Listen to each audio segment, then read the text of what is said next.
First, we will start from the inner door handle side, and using a trim remover tool, we will take out that plastic cover right there.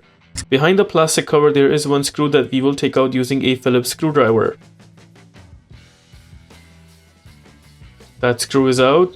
Now using the same trim remover tool, we will take out that switch panel right there. We'll punch in the tool on the edge and try to take out the complete switch panel.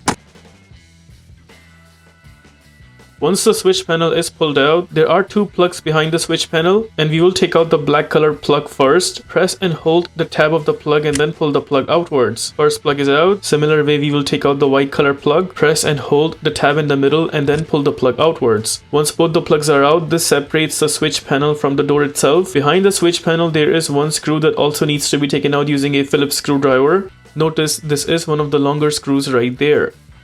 Using the same tool, we will also take out the armrest cover. Notice once both sides are pulled, the armrest is still stuck from the middle.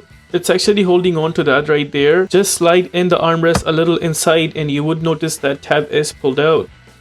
Just like that. And that is how we take out the armrest cover. Behind the armrest cover, there is one more screw that also needs to be taken out. This will be the final screw to take out the door panel.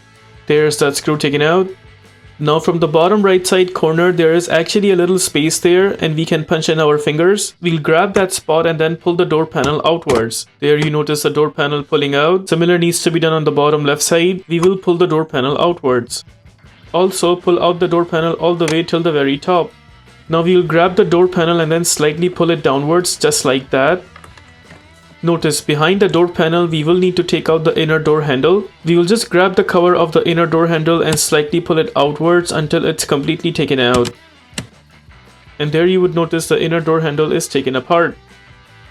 With that, we are done taking out the door panel completely. If this video helps you in any way, please consider liking this video and subscribing to our channel. Here are the list of tools used for this takeout.